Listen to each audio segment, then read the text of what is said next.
Assalamualaikum warahmatullahi wabarakatuh. Jadi hari ini adalah video tutorial AutoCAD yang ketiga dan di hari ini kita akan mempelajari yang pertama itu tentang dimensi. Jadi di sini bagaimana cara kita memasukkan dimensi pada gambar-gambar yang telah kita buat. Nah, untuk yang pertama kita bisa melihat dulu ini sudah saya tuliskan untuk shortcut-shortcut cepatnya untuk dimensi. Namun untuk di bagian toolbar kita bisa menemukan dimensi itu kita bisa di annotation. Nah, di sini ada annotation yang bisa kita gunakan untuk menulis dimensi juga.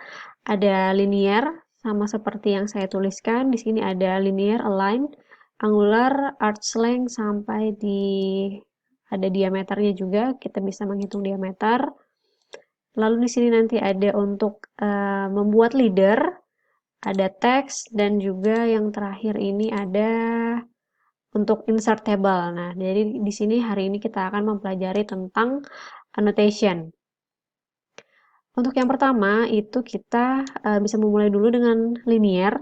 Linear ini kita menggunakan huruf DLI yang kita ketikkan. Linear ini bisa kita pakai untuk mengukur bagian-bagian yang lurus seperti bagian garis horizontal ataupun garis vertikal. Nah, kita coba yang pertama dengan memasukkan huruf DLI, lalu kita bisa spasi atau bisa kita enter. Nah, di sini juga muncul DLI di dalam kurung dim linear, dimension linear maksudnya dari dim linear ini. Lalu di sini bisa kita enter, lalu kita pilih bagian mana yang mau kita ukur. Misalnya di sini saya mengukur bagian rectangle ini, kita ambil dari sisi yang kiri ke sisi yang kanan. Lalu, nah kita tarik ke atas. Nanti dia akan muncul angkanya berapa. Di sini kelihatan bahwa bagian horizontal ini senilai 20 cm. Lalu untuk menggambar yang lain lagi, kita cukup tekan spasi aja. Nggak usah kita ulang perintahnya. Nah, nanti dia akan muncul sendiri seperti ini. Kita tekan spasi lagi, baru kita tarik lagi. Kita tekan spasi lagi, kita pilih sudut-sudutnya, baru kita tarik ke bagian mana yang mau kita tulis dimensinya. Kan tidak mungkin kalau misalnya kita menulis dimensi di dalam dari sebuah objek, jadi kita taruh dimensi itu di luar. Nah, jika kita melihat dimensi ini, kalau misalnya kita zoom out, itu kan hurufnya terlalu kecil. Nah, di sini bisa kita ganti agar hurufnya bisa lebih besar. Misalnya di sini dengan dimension style yang di paling bawah, dengan mengeklik D, spasi. Nah, di sini ada dimension style manager. Kita bisa mengatur bagaimana dimensi atau gaya dimensi yang mau kita pakai. Di sini kita langsung aja ke bagian yang modify. Tanpa perlu kalian pilih dulu yang telah kalian gambar tadi dimensinya, nanti juga akan bisa langsung ke ganti sendiri secara otomatis. Jadi dimension style di bagian modify ini yang pertama kita buka di lines. Nah, di lines ini sebenarnya tidak ada yang kita ganti, hanya saja di sini ada warnanya. Nah, di sini saya memakai yang by block atau warna putih. Lalu di sini baseline space-nya nggak usah kita ganti. Dan di sini selanjutnya ada simbol and arrow. Nah, di sini untuk arrowheads-nya itu saya pakai yang architectural tick. Jadi dia garis miring seperti ini. Kalau misalnya kita ganti yang close field, dia akan menjadi tanda panah. Tapi untuk di gambar arsitektur dia biasanya menggunakan yang architectural tick ini. Ini arrow-nya kalau misalnya terlalu kecil, kita bisa ganti arrow size-nya dari 0,2 mungkin kita ganti jadi 0,50. Lalu yang lain-lainnya nggak ada yang saya ganti. Untuk jog angle-nya, ini tetap kita miringkan senilai 45 derajat. Lalu kita ke bagian teks. Teks style-nya saya kasih yang standar. Color-nya juga kita pakai yang by block atau yang warna putih. Nah, untuk ketinggian teksnya ini kita ganti karena terlalu kecil. Jadi dari 0,30 mungkin kita ganti jadi 0,7. Lalu text placement-nya ini bisa kalian atur juga dan biasanya untuk bagian dimensi ini di bagian tengah dimensinya, jadi kita kasih yang center. Nanti juga bisa kalau misalnya above, nah dia akan muncul previewnya di kanan atas ini. Kalau misalnya kita pilih, kalau kita mau lihat bagaimana hasilnya. Tapi di sini saya pilih center, yang horizontalnya juga center, dan view directionnya yang left to right. Text alignment-nya saya juga pilih yang horizontal. Kalau misalnya align with dimension line, berarti nanti dia mengikuti garisnya. Misalnya di sini yang vertikal, nanti dia akan ikut vertikal. Nah, seperti ini contohnya. Tapi di sini saya pakainya yang horizontal semua, biar kita enak ngeliat teksnya. Lalu yang fit ini tetap di either text, lalu text placement-nya tetap saya kasih di beside the dimension line, dan yang ini tetap use overall scale-nya of 1.00. Nah, di sini juga bisa kita ganti lagi di primary units. Di primary units-nya kan kita lihat ya, di sini desimal. Kita juga bisa pilih yang lain, tetapi biasanya kita memakai yang desimal. Lalu precision-nya. Nah, di sini kan kelihatan ya, yang tadi precision-nya ada 4 angka di belakang koma. Nah, di sini kita ganti aja jadi 2 angka di belakang koma. Lalu round off-nya tetap 00, scale factor-nya tetap 1.00, alternate units-nya nggak kita apa-apain, tolerance-nya juga nggak ada, yang di sini tetap pakai middle dan metodenya tetap kita nonkan, lalu kita oke-kan dan kita close. Nah, maka di sini akan otomatis berubah semuanya. Jadi nggak perlu kita pilih dulu dimensi mana yang mau kita edit. Tapi untuk mengedit salah satu dimensi aja, misalnya saya mau mengedit yang 20,00 aja, itu bisa kita memakai dengan mengeklik 2 kali di bagian mouse. Nah, ini bisa kita edit. Misalnya angka 20-nya nggak sesuai sesuai yang saya mau. Berarti 20-nya misalnya saya ganti 18 gitu ya. 18.00, lalu kita enter. Lalu kita 18.00, lalu kita klik di bagian luarnya. Nah, dia akan jadi seperti ini. Tapi kan tidak mungkin ya, yang bagian atas 18 dan yang bagian bawah 20. Itu misalnya terjadi kalau misalnya kita mau mengganti aja, langsung kita klik 2 kali di bagian teksnya, lalu kita klik di bagian luar teksnya. Nah, dia akan otomatis terganti sendiri. Nah, setelah linear, kita beralih ke align. Align ini dengan shortcut DAL spasi, ini bisa kita gunakan untuk mengukur bagian diagonal. Jadi di sini ada contoh yang saya bikin dengan garis diagonal. Kita mau mencari dimensinya dengan menggunakan align, dengan mengetik DAL, lalu kita spasi, dan kita ambil bagian sudutnya sampai ke sudut diagonal yang satunya lagi, baru kita tarik. Nah, di sini kita akan mendapatkan nilai dari bagian diagonal ini senilai 10 cm. Itu untuk bagian yang align. Lalu selanjutnya ada arch length. Arch length ini untuk bagian yang melengkung, yang kalau kita sebelumnya menggambarnya memakai fillet. Oke, di sini kita gunakan DAR, lalu kita spasi dan langsung kita pilih aja yang di bagian lengkungannya. Nah, di sini nanti dia langsung akan muncul berapa jarak lengkungannya. Di sini ada angka 4,71.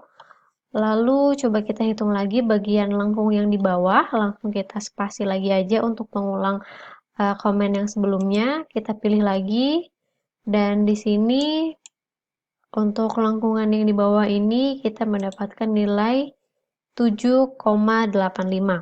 Itu untuk align dan arch length. Sedangkan selanjutnya ada radius, ini untuk menghitung jari-jari dari sebuah lingkaran, ataupun bisa digunakan untuk menghitung jari-jari dari elips.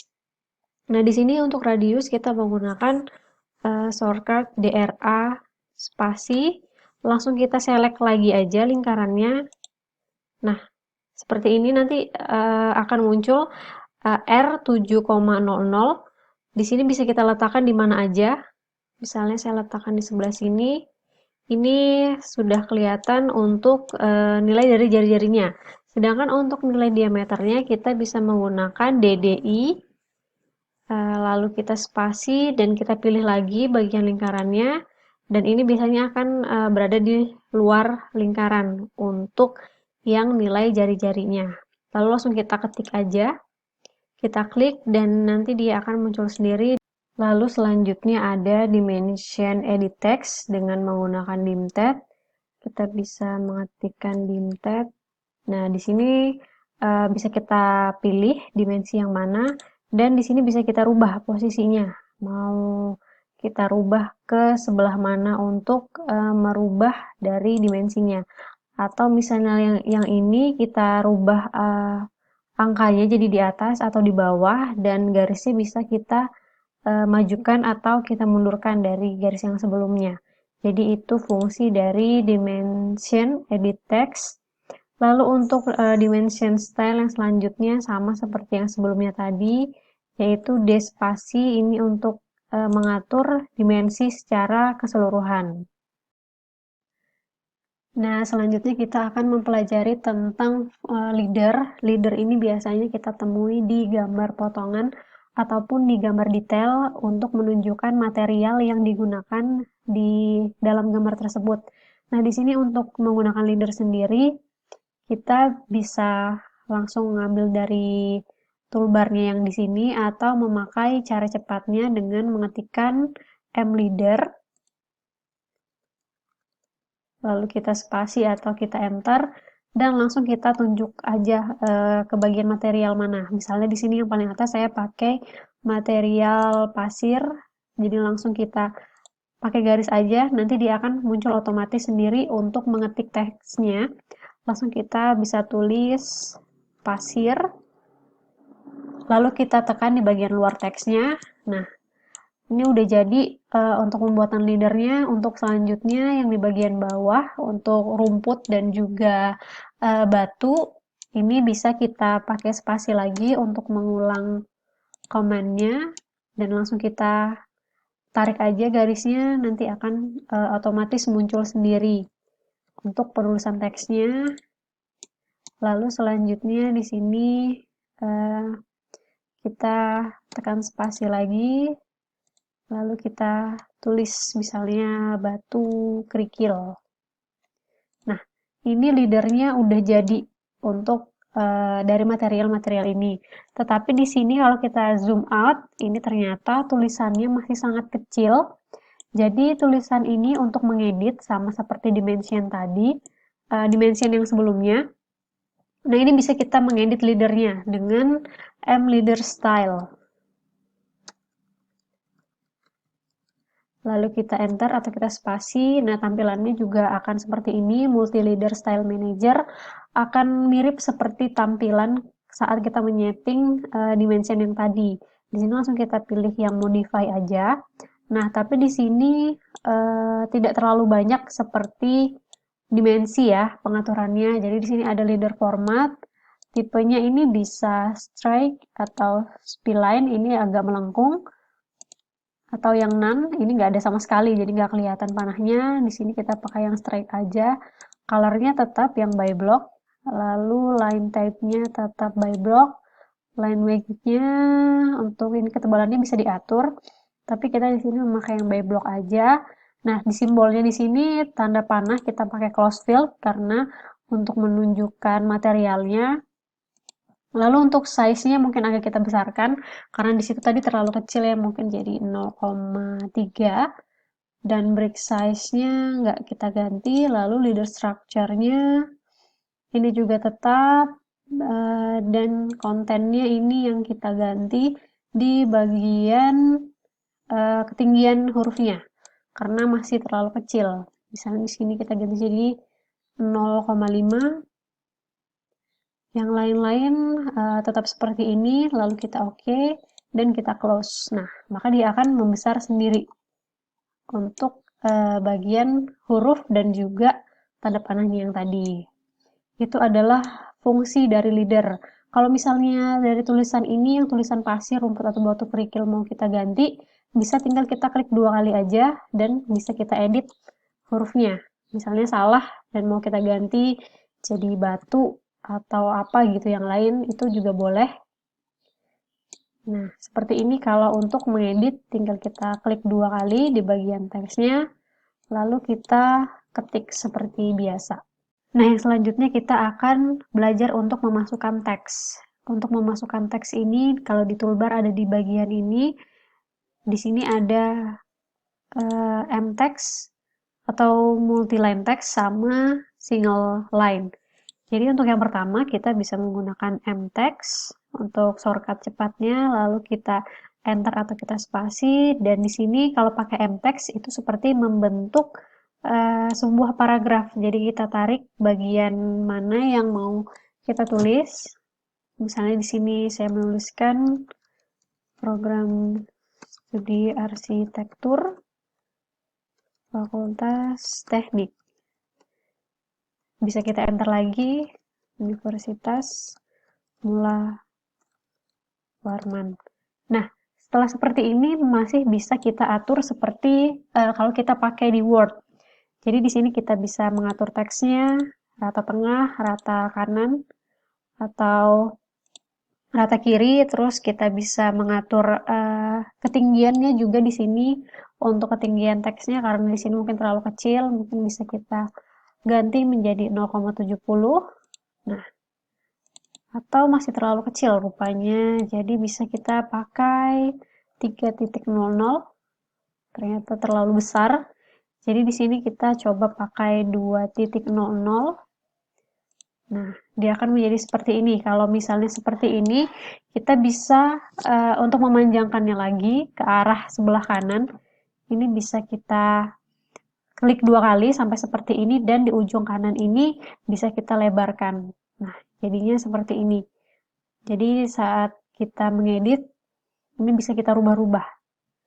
Nah, setelah seperti ini, kalau kita rata tengah, bisa kita pilih lagi di sini untuk rata tengah, lalu untuk teksnya juga bisa kita pilih teks mana yang mau kita gunakan. Dan di sini juga masih bisa kita tebalkan atau kita bikin miring seperti di Word. Nah, di sini untuk spacingnya, line spacingnya juga bisa kita atur, misalnya jadi spasi 1,5 dan sebagainya. Bullet and numberingnya juga bisa diatur. Itu bisa kita kasih simbol juga untuk penulisan ketika kita menggunakan multi-line text. Nah, yang untuk selanjutnya kita bisa memakai yang single line. Jadi yang single line ini untuk shortcut cepatnya dengan menggunakan TEXT atau text, lalu kita enter. Nah, di sini tapi nanti dia akan muncul garis lurus seperti ini. Bisa kita klik aja dan kita enter, dan nanti dia akan muncul hurufnya. Nah, karena di sini single line text, jadi dia akan susah untuk dieditnya. Jadi ketika kita sudah selesai menulis, lalu bisa kita escape aja. Dan di sini kalau mau kita edit itu agak susah untuk mengecilkan dan membesarkan atau maupun mengatur hurufnya. Jadi saya sarankan untuk menulis di AutoCAD itu lebih baik menggunakan yang multi-line text daripada yang single line. Nah, selanjutnya di fungsi annotation ini kita juga bisa membuat table. Jadi di sini ada insert table. Untuk shortcut cepatnya itu juga kita harus menuliskan table, T-A-B-L-E. Jadi langsung kita klik di sini aja juga udah bisa. Dan di sini muncul insert table. Di sini kita bisa mengatur berapa baris dan kolom yang mau kita pakai. Untuk table style-nya di sini cuma tersedia yang standar. Dan insert option-nya kita mulai yang dari start from empty table. Jadi dari tabel yang kosong. Kalau misalnya kalian punya data yang mau dimasukkan dari Excel, itu bisa dengan mengeklik yang from a data link. Jadi di sini nanti bisa kita pilih Excel-nya yang mana yang mau kita masukkan. Lalu yang di sini ada from object data in drawing. Jadi misalnya ada data di dalam gambar ini, bisa kita masukkan lagi di dalam table ini. Tapi di sini kita pilih yang start from empty table aja. Ini ada preview-nya di kiri bawah. Lalu insert behavior-nya kita klik yang specify insert insertion point, dan kolom dan barisnya ini bisa kita pilih, misalnya kolomnya saya jadikan 4, lalu kolomnya ada 4 dan data row-nya misalnya ada 2 gitu ya. Cuma dia previewnya memang tetap banyak seperti ini. Lalu kolom ketebalannya ini bisa di 2,5 dan ininya di ketinggian barisnya ini 1. Dan di sini misalnya first row cells style-nya, di sini ada title. Nah, di sini bisa kita lihat kalau misalnya pakai title, dia akan merge and center sendiri. Kalau yang misalnya kita sering sebut di Excel. Atau kalau misalnya pakai header, nah dia akan jadi seperti ini, kolomnya misah-misah. Dan kalau header dia pasti hurufnya lebih besar daripada huruf di dalam datanya. Atau misalnya pakai title seperti yang tadi, kalau misalnya kita memakai data, maka tulisannya akan menjadi kecil, seperti isian data yang ada di bawah. Jadi di sini yang paling atas kita coba pakai title aja. Lalu second row cell style-nya kita pakai yang header, karena kita pengen tulisannya jadi agak lebih besar daripada isian datanya. Dan all other row cell style-nya kita isi pakai yang data, dengan tulisan yang lebih kecil. Nah, setelah ini langsung aja kita klik OK. Dan kita taruh di mana tabel ini mau kita letakkan. Nah, jadinya akan seperti ini. Tapi di sini kalau misalnya kita lihat, ini ada ABCD-nya dan juga ada 1, 2, 3. Ada angkanya seperti kalau kita mau gambar di Excel. Nah, di sini langsung kita klik 2 kali aja untuk mengetik, misalnya di sini saya ketikkan data mahasiswa. Lalu di bagian header-nya ini, yang tadi kita tulis NIM, langsung diklik 2 kali aja. Lalu di sini ada nama, mungkin di sini alamat, dan juga di sini tanggal lahir. Nah, di sini langsung bisa kita masukkan aja siapa nama-namanya dan untuk data-data yang lain. Nah, seperti ini untuk penggunaan dari tabel itu sendiri. Terlalu kecil ternyata kalau misalnya kita zoom out, ini bisa kita besarkan hurufnya, langsung kita klik 2 kali aja, lalu kita blok, dan juga di bagian ini, itu sama seperti edit text yang tadi, bisa kita besarkan misalnya menjadi 1.00, nah dia akan membesar sendiri, dan otomatis juga tabelnya ini juga akan ikut membesar, ketika kita besarkan si hurufnya. Sedangkan jika kita ingin memperbesar seluruh tabelnya ini, kita bisa select semuanya seperti ini, dan di sini kalian lihat ada seperti panah ya, yang di bagian sudut kanan bawah. Nah, ini bisa kita tarik aja seperti ini. Kita stretch, dan nanti akan membesar sendiri. Nah, seperti ini, dan tinggal kita besarkan satu persatu hurufnya. Bisa kita klik 2 kali. Lalu misalnya di sini kita isi 0,8. Dan selanjutnya bisa kita rubah semua ukuran hurufnya. Yang alamat juga, dan juga yang tanggal lahir. Nah, ternyata kurang besar lagi. Berarti ini kita blok lagi dan kita stretch lagi ke samping kanan. Nah, seperti ini. Kira-kira seperti ini untuk membuat tabel di AutoCAD. Oke, sekian untuk pertemuan hari ini. Kita mempelajari tentang toolbar annotation yang dari dimension, leader, terus text, sampai juga ke table.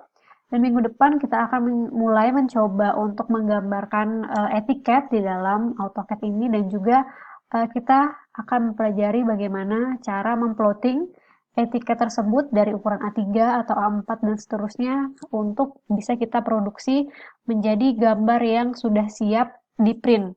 Nah, untuk hari ini dari fungsi annotation ini bisa kalian pelajari lagi di rumah dan dicoba-coba lagi. Jika ada pertanyaan ataupun ada yang kebingungan, itu nanti bisa dibahas di pertemuan hari Senin. Jadi sekian untuk video kali ini. Terima kasih yang sudah menonton dan juga semangat terus untuk mempelajari AutoCAD dan jangan lupa dicoba di rumah. Oke, assalamualaikum warahmatullahi wabarakatuh.